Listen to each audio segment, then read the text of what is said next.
Les valves de Nord Stream 1 sont officiellement fermées jusqu'à nouvel ordre. Le Royaume-Uni, l'Allemagne et la République tchèque ont vu leurs citoyens sortir manifester pour se plaindre de la hausse des prix d'électricité et ont clairement manifesté leurs sentiments vis-à-vis des sanctions imposées sur la Russie. Ils veulent les lever. En Italie, la situation est grave. Le prix de l'électricité a augmenté de 500% et les cafés et restaurants sont obligés d'utiliser des bougies pour économiser. L'anxiété et la panique s'installent car l'hiver s'approche rapidement et la situation énergétique en Europe ne fait qu'empirer. Les taux d'inflation en Europe atteignent des records et le prix de la nourriture augmente par extension.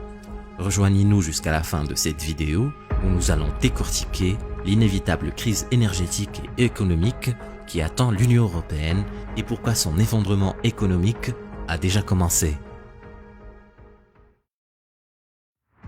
La Russie fournissait plus de 40% du besoin en gaz de l'Union européenne et avec la fermeture de Nord Stream 1, son cauchemar s'est réalisé, mettant la panique dans les marchés boursiers. Plus de 3,5 milliards d'euros ont été retirés après la nouvelle. Le marché du Forex a immédiatement réagi à la décision de la fermeture de Nord Stream 1 et l'euro tombe lundi au plus bas depuis 20 ans, en dessous de 0,99 $. La semaine dernière, la société énergétique publique Gazprom a déclaré qu'une fuite de pétrole dans une turbine du pipeline Nord Stream 1 était à l'origine de la fermeture. Mais cela a été contesté par l'Union européenne et Siemens elle-même, la firme allemande qui entretient la turbine. L'Europe a accusé la Russie d'utiliser les approvisionnements en gaz pour faire chanter les pays européens à cause du conflit en Ukraine. Le porte-parole du Kremlin, Dmitry Peskov, a déclaré lundi « Ces problèmes sont survenus en raison des sanctions imposées contre notre pays. Il n'y a pas d'autre raison. » L'Union européenne a répliqué à la décision de Moscou et le porte-parole de la Commission européenne a déclaré que l'arrêt complet des flux de gaz avait été fait sous des prétextes fallacieux. Pendant ce temps, les prix de l'énergie ont atteint de nouveaux sommets, atteignant une augmentation de 30% lundi, obligeant les pays à vouloir plafonner le prix d'achat du gaz au niveau international, quelle que soit son origine. Et pour répondre à cette décision, Moscou décide de fermer complètement le pipeline indéfiniment. Et si le prix d'une commodité aussi importante que le gaz augmente de 35% en une journée, on peut dire qu'il n'y a pas réellement de stabilité économique. L'hiver arrive à grands pas. Imaginez donc la situation à ce moment-là. Quand le climat deviendra de plus en plus froid, le prix du gaz naturel augmentera encore plus, car des millions de personnes ont besoin de réchauffer leur maison. En ce moment, l'Allemagne et la Grèce sont en train de brûler des milliards d'euros par mois pour subventionner les factures d'électricité de ses citoyens et de ses entreprises. Qu'en sera-t-il alors en hiver, quand le prix du gaz aura atteint des sommets? Je vous présente le graphe des contrats d'électricité de base en Allemagne, et c'est pas beau à voir. Une hausse de 1000% peut être observée. Les subventions contribuent à alléger la pression que vivent les citoyens sur le court terme, certes, mais au long terme, cette décision est catastrophique pour l'Europe. Laissez-moi vous expliquer. Les sociétés d'énergie européennes ont besoin d'au minimum 1,5 trillion de dollars. Je dis bien trillion, pour couvrir les dégâts causés par la hausse des prix du gaz jusqu'à présent. Pour vous donner une idée, 1,5 trillion de dollars, c'est l'équivalent du PIB de l'Espagne en 2021. Il faudrait donc que l'Europe imprime à peu près le PIB de l'Espagne pendant les semaines à venir pour régler temporairement ce problème. Et je dis bien temporairement, car si la situation n'est pas réglée, dans quelques mois, il faudra réimprimer de l'argent. C'est un cercle vicieux qui n'a pas de fin et qui risque de plonger l'euro encore plus bas. Selon Bloomberg, un groupe financier américain, la pénurie de gaz naturel en Europe risque de continuer jusqu'en 2025. Nick Den Holland, le directeur commercial du géant énergétique Uniper, a dit dans un interview qu'il est possible que les pays de l'Union européenne ne soient pas capables de remplir leurs réserves de gaz naturel l'été prochain de la même manière qu'ils ont pu faire cet été. Car en réalité, le gaz russe est très difficile à remplacer. Le rationnement d'énergie et les blackouts seront donc inévitables en hiver, à part si des mesures draconiennes sont mises en place.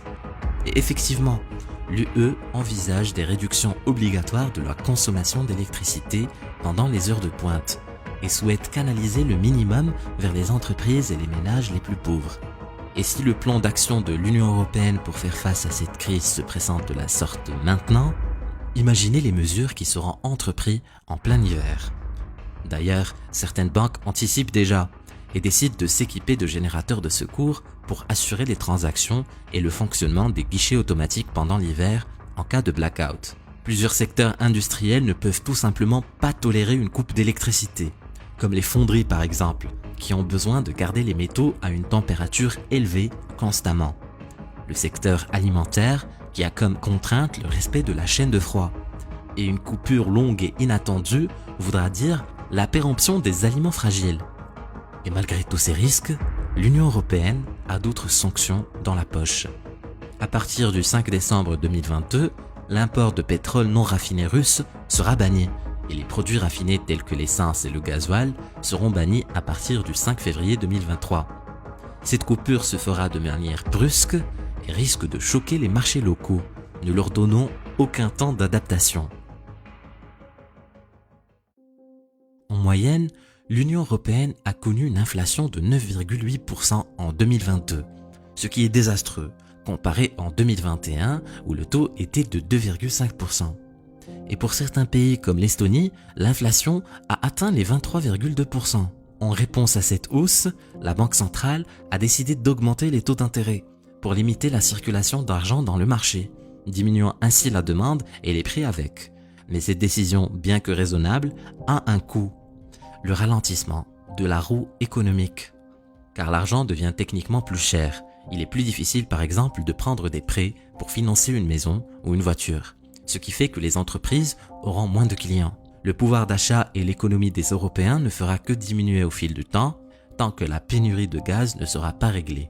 Le prix du gaz n'impacte pas que les secteurs industriels, mais aussi le secteur agricole, dû aux fertilisants qui nécessitent du gaz naturel dans leur processus de production. Plusieurs agriculteurs néerlandais protestent de la hausse des prix depuis juillet. Certains d'entre eux ont raté la période de plantation. Le pays est le deuxième exportateur de produits agricoles au monde, après les États-Unis, et une réduction de la production due à l'instabilité économique actuelle risque de mettre en danger la sécurité alimentaire de plusieurs pays dans le monde, dont les pays de l'Union européenne, tels que l'Allemagne, la Belgique et la France, qui dépendent des importations agricoles néerlandaises.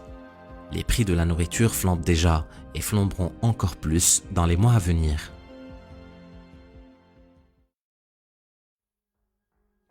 Ce graphe représente la dette du secteur privé de la zone euro et il est clair qu'elle est en augmentation. Les crédits immobiliers sont à la hausse aussi. Et qu'est-ce qui arrive quand les citoyens et les entreprises n'arrivent plus à payer leurs dettes dues à la crise énergétique ou même dues à des blackouts inopinés? La réponse est un effondrement total du système. En ce qui concerne la dette publique, la situation n'est pas du tout rassurante. Pour vous donner un exemple, le Royaume-Uni estime le coût des subventions aux alentours de 100 milliards de livres sterling, alors que les aides qui avaient été distribuées aux citoyens pendant la pandémie n'étaient que de 70 milliards. Plusieurs experts pensent que le coût réel pour ce programme de subvention pourrait facilement atteindre les 300 milliards de livres sterling. Et si plusieurs pays européens se mettent à suivre la même méthode et empruntent de l'argent pour financer ce programme, la dette publique va tout simplement exploser. Et ces gouvernements vont se retrouver avec des sommes colossales à payer pour subventionner le prix de l'électricité et bientôt du pétrole. Et plus cette situation traînera, plus ce fardeau économique grandira, et ceci de manière exponentielle. Et c'est pour ces raisons que l'effondrement de l'Union européenne deviendra inévitable si la demande énergétique ne diminue pas, ce qui est quasi impossible sans causer de dégâts, ou en réglant le problème de pénurie énergétique. Est-ce que les décisions prises par l'Union européenne vont régler le problème ou est-ce qu'elles ne font qu'empirer la situation? Laisse-moi ton avis dans les commentaires. La Russie est sur le point de s'effondrer et personne n'y prête attention. Clique sur la vidéo pour en savoir plus. Vas-y, clique.